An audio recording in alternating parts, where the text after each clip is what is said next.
It's one of the older casinos, archaic and run down. Its woodwork ranks of smoke, and its carpets have a sweet, rancid sponginess that my English shoes like. I go there every other weekend night or so, losing $1,000 a week from my inexhaustible fund. I go there to scatter my yuan, my dollars, my kwai. And losing there is easier than winning, more gratifying. In The Ballad of a Small Player, author Lawrence Osbourne tells the struggles of a gambler in Macau, Asia's Las Vegas. The novel, published in April, has received rave reviews. Osborne's critically acclaimed works include The Forgiven and The Wet and the Dry.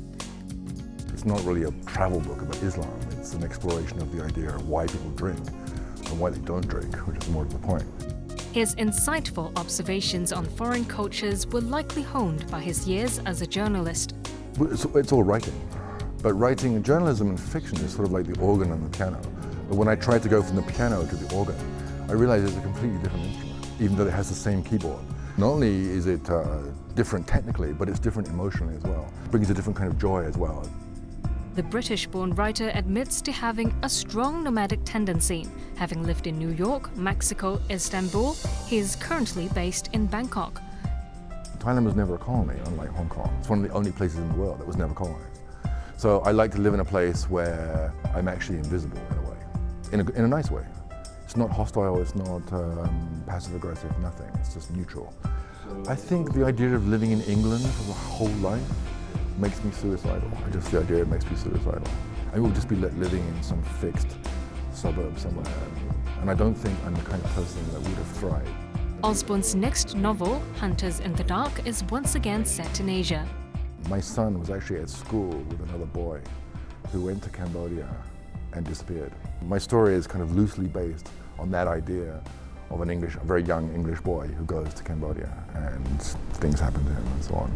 I guess there was something very haunting about that story and disturbing. The focus on travel and settings in exotic places have led to comparisons to fellow British writer Graham Greene.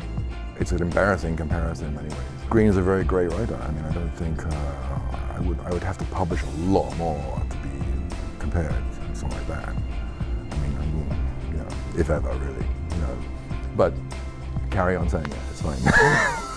I have no objections. Part of this year's lineup of international authors at the HKTDC Hong Kong Book Fair, Osborne shared his thoughts on the state of the literary field. We're always being told the novel is dead and it's dying and blah, blah, blah. But no, I don't think that's true. I know from my own experience that actually it's quite alive. It's quite buoyant right now. It's not something to be that pessimistic about. But it's still great to see 1 million people in a book fair. It's very enjoyable.